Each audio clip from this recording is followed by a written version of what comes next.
De volta ao programa Mulher.com. Durante o mês de janeiro, todas as segundas-feiras, tem educação financeira no Mulher.com e a gente quer de fato ajudar o nosso público a entender, né, todos esses termos, tudo que envolve o dinheiro, as ações bancárias. E o que gera muita dúvida, hoje a gente tem a possibilidade, né? Eu posso pagar em dinheiro, Tati, posso pagar em cartão e no crédito, no débito, o cheque. Será que existe a forma ideal da gente usar, por exemplo, o cheque, o cartão? Será que é melhor pagar com cheque, com cartão, com dinheiro?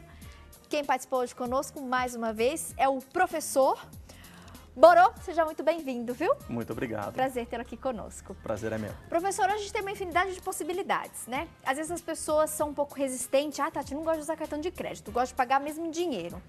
Hoje, pela facilidade, muitas pessoas acabam, até pela segurança também, nem saindo com dinheiro no bolso, acabam optando só pelo pagamento no cartão. E tem as pessoas também que preferem o cheque. Se o senhor pudesse para a gente pontuar um pouquinho, né, em relação, então, a esses tipos que a gente tem, essas possibilidades que a gente tem, existe o melhor, o ideal? Ou, de repente, quais situações usar esse ou aquele, professor? Olha, quando a gente fala em cartão de crédito, a maioria das pessoas enxergam o cartão como se fosse um grande vilão. Ah, porque o cartão ele cobra o valor mínimo, eu pago pelo mínimo, eu começo a me enrolar com a taxa de juros. Mas ele só é de fato um vilão se eu não tiver capacidade de planejamento financeiro. Porque se eu souber me organizar, o cartão de crédito ele acaba parcelando para mim muitas vezes, o que facilita o meu controle, porque todas as informações de parcelamento elas ficam à disposição para mim num relatório mensal que eu recebo do cartão de crédito. E também, se eu quiser, não tiver o dinheiro num determinado momento, eu consigo financiar num curto espaço de tempo, 20, 25, 30 dias, às vezes até 35 dias, sem absolutamente nada de juros, juros zero. Então, se eu souber administrar direito as minhas contas, eu não tenho qualquer dificuldade com o cartão. Ele se torna um aliado e não um vilão, que é como a grande maioria das pessoas encontra o cartão de crédito, em especial aquelas pessoas que não sabem administrar o dinheiro. Pagar em dinheiro à vista ou pagar no cartão de débito? Aí vai depender... bom, o cartão de débito é à vista, né? Quer dizer, pagar no cartão de débito, ele é mais fácil porque o dinheiro já sai direto da conta e eu diminuo a possibilidade de furto, né? Ou esquecimento, enfim. O dinheiro vivo, o dinheiro real por si só, ele em espécie, ele é um pouco perigoso porque se eu perder, acabou, eu não tenho mais aquilo. O cartão de débito, quando eu faço o pagamento à vista, eu preciso digitar minha senha. Então é um pouco mais seguro. É mais seguro andar com um cartão eletrônico a utilizar o dinheiro em espécie. Então, recomendação para efeito de segurança é evitar o dinheiro em espécie. E muita gente diz que é importante ter o dinheiro em espécie, é importante andar com dinheiro na carteira, porque muitos estabelecimentos não utilizam o cartão. Isso era uma grande verdade há muito tempo atrás. Hoje já não mais, porque hoje a gente tem pequenos empresários que já utilizam a opção de recebimento via cartão de crédito, né? E via cartão de débito. Então, hoje é possível fazer o pagamento via celular. Verdade. Então, minha recomendação é evitar andar com dinheiro em espécie para efeito de segurança. Quando a gente fala, né, no pagamento, especialmente com cartão de crédito, aí vem a fatura e sempre vem, né, a possibilidade da gente pagar aquele valor mínimo na fatura. Na verdade, pagar esse valor mínimo, isso pode ser um risco, né, isso professor? É um grande risco, porque pagar o mínimo significa que eu estou financiando a diferença do mínimo para o valor total da fatura junto à entidade de cartão de crédito. E aí, né? Tem os juros. Aí eu sou obrigado a pagar juros sobre essa diferença que eu estou financiando e não paguei naquele determinado momento. E os juros de cartão de crédito são os maiores que a gente tem no mercado. Que é o que geralmente as pessoas acabam se endividando. Então, o Aí ideal é a gente se planejar, fazer um orçamento para justamente conseguir pagar a fatura inteira do cartão e não só aquele valor mínimo que sempre vem sugerido. Exatamente. Orçamento doméstico é de suma importância. No passado, nós falamos aqui um pouquinho sobre ir à ação, visualizar, ter o seu orçamento colocar doméstico. No papel. Precisa colocar no papel. E hoje a gente pode mostrar como é que a gente faz de uma forma bastante simples esse nosso orçamento. Vamos fazer então? Vamos lá? lá? O pessoal de casa aprender? Vamos Por lá. favor, professor, então vou pedir para você se posicionar e ficar à vontade, viu, doutora? Legal. Agora aqui é uma sala de aula e somos os alunos ansiosos para aprender a entender melhor sobre educação financeira e orçamento familiar. Então vamos lá, quando a gente fala em orçamento, nós estamos falando basicamente em receitas e despesas. Receita é tudo aquilo que eu recebo. Então a gente coloca, olha, eu tenho aqui as minhas receitas e as minhas receitas, elas precisam necessariamente, elas precisam ser necessariamente todas aquelas que eu recebo. São receitas líquidas. Tá. Receitas líquidas são aquelas já descontados os impostos. A partir daí, eu começo a tirar as minhas despesas. E quando eu falo em despesas, é agora então que a gente começa a trabalhar a questão do orçamento doméstico. Porque eu tenho a minha chamada conta da independência financeira, que é o que eu chamo aqui de CIF. Essa conta da independência financeira nada mais é do que o dinheiro que eu preciso pagar para mim. É o investimento que eu preciso fazer. Normalmente, a gente coloca aqui 10%. Então, 10% daquilo que eu recebo, eu guardo na minha conta da independência financeira. São os investimentos que eu vou fazer. Ah, mas qual é o produto mais adequado para trabalhar nessa minha conta de independência financeira? Semana que vem, a gente trata disso. Semana que vem, a gente fala de quais são as opções de investimento que a gente tem. Mas vamos guardar a informação. É aqui que eu guardo as minhas reservas, os meus investimentos. Tá? A partir disso, eu preciso, obrigatoriamente, pagar as minhas contas, que a gente chama contas de sobrevivência. Então, eu tenho aqui o que é sobrevivência. Água, luz, telefone. Aqui vai entrar água, luz, condomínio, telefone, condomínio, aluguel, celular, enfim. Tudo aquilo que de fato é necessário, é obrigatório. Alimentação, tudo isso. Para isso, eu preciso reservar 55% da minha verba. Se eu estiver utilizando o valor acima de 55%, significa que eu estou vivendo acima da minha capacidade financeira, o que não é bom. E aí eu preciso me organizar.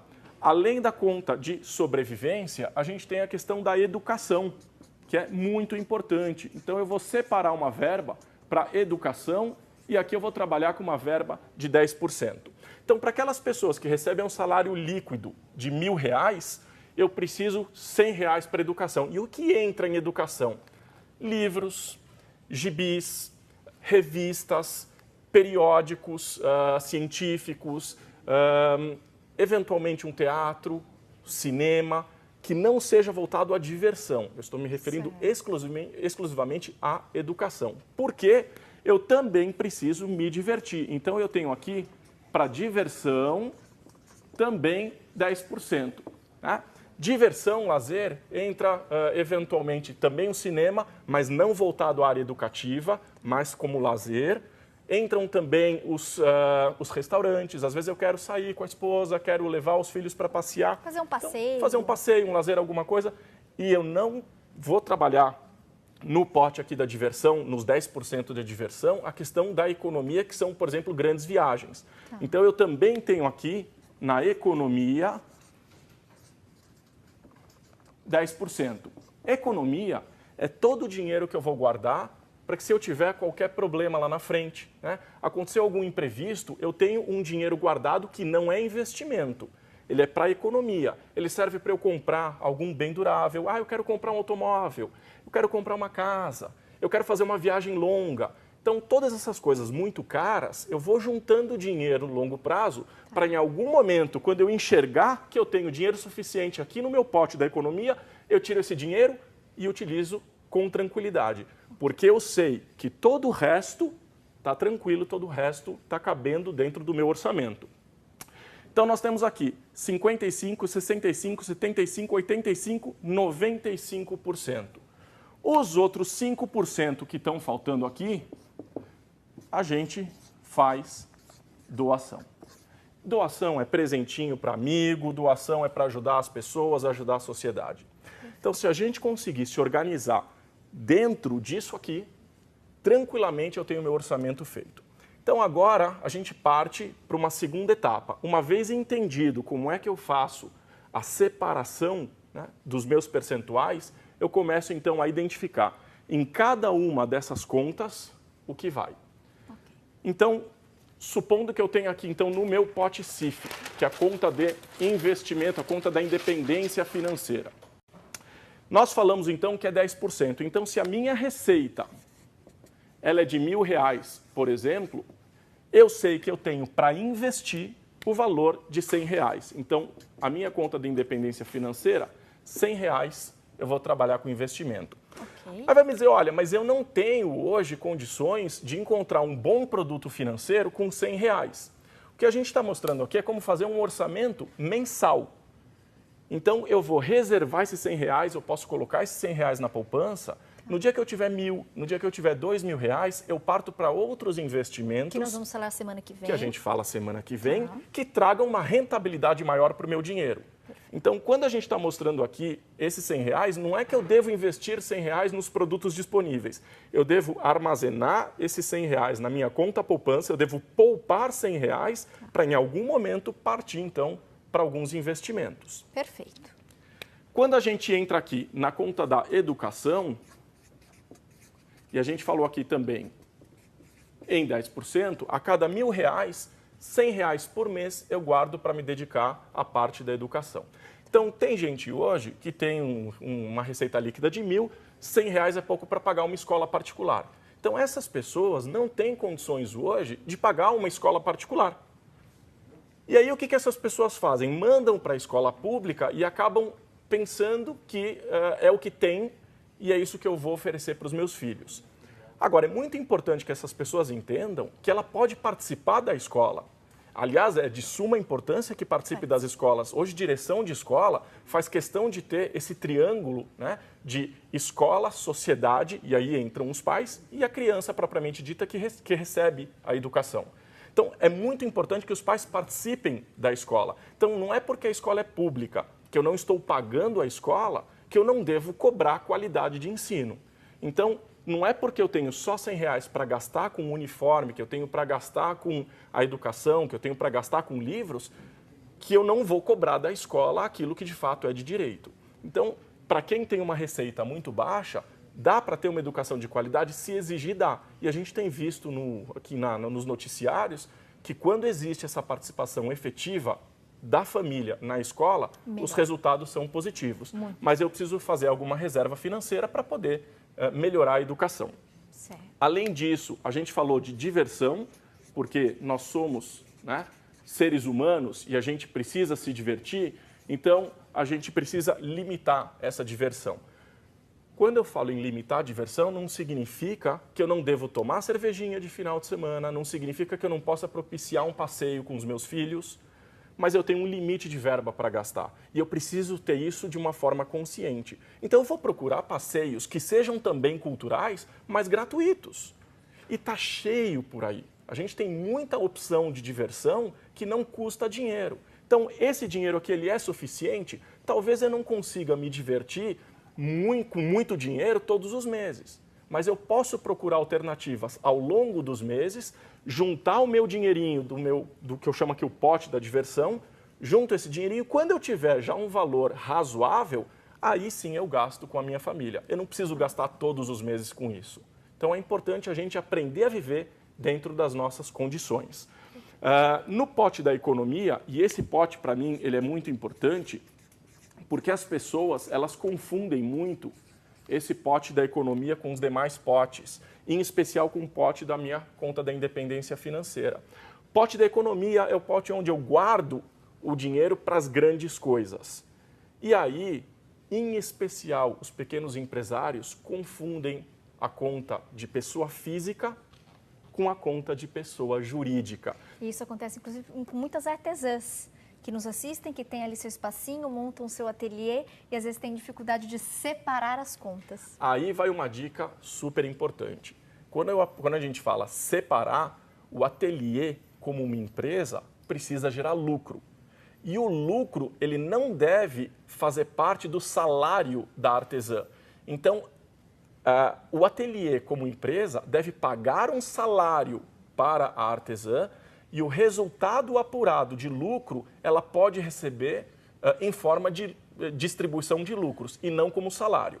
Agora, essa receita que a gente está falando de R$1.000 da artesã tem que vir em forma de salário. E se tiver o recebimento de lucros, ela aumenta a sua receita. Mas muito cuidado para não misturar as duas coisas. Quem tem empresa pequena não mistura receitas de empresa com receitas pessoais. Essa é uma dica super importante. Tá? Então, nesse meu potinho aqui da economia, R$100 é o que eu vou guardar e eu vou guardando ao pouco, já vislumbrando o longo prazo. E por fim, quando a gente falou aqui da doação, e aqui é muito interessante, eu digo, olha, R$50 eu posso doar desse total de dinheiro que eu tenho aqui. R$50, você vai dizer, nossa, quanto dinheiro, né? Quer dizer, de 1.000 eu tenho que doar 50. Quando a gente fala em 5%, é muito pouco. Quando eu falo em R$50 de um total de 1.000, as pessoas acham muito. 50 de 1.000 dá 5%. Então eu preciso, para quem recebe R$1.000, me limitar a R$50 por mês para presentear as pessoas. Passou disso, está sendo muito benéfico, né? Tá doando demais.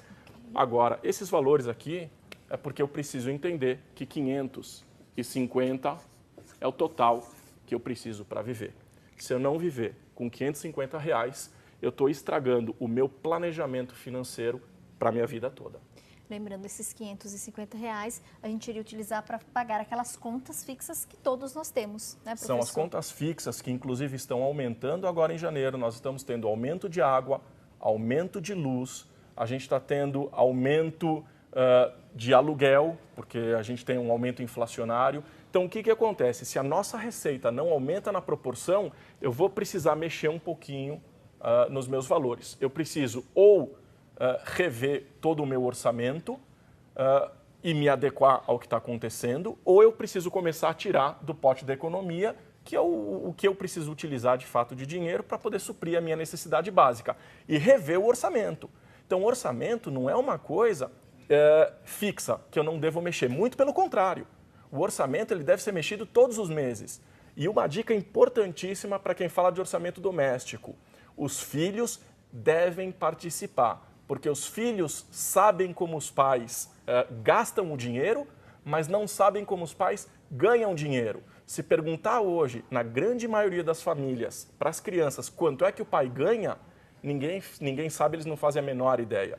Então, eles acabam gastando, pai, eu quero, pai, compra, mãe, eu quero esse, aquele lá não serve, porque não tem consciência financeira, não sabe o quanto isso custa. Talvez eles entendendo também, desde pequeno, todo esse processo, eles vão passar a valorizar e a entender, desde pequeno, a importância do valor, como é importante economizar, para depois, lá na frente, a gente poder desfrutar de algumas mordomias. Sem dúvida nenhuma. E eu imagino que, olhando para isso aqui, fica de fato mais fácil eu entender até onde eu posso chegar com os meus gastos. E olha, você que está poupando, na aula da semana que vem, na próxima segunda-feira, a gente vai falar sobre tipos de investimento. Então, o professor já comentou numa outra oportunidade que às vezes não compensa de deixar o nosso dinheirinho na poupança.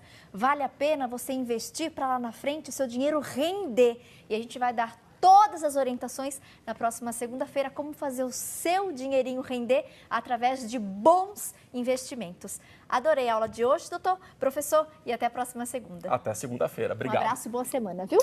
Bom demais educação financeira no programa Mulher.com. A gente faz mais um intervalo rapidinho e na sequência eu volto com dica de arte. Continue conosco.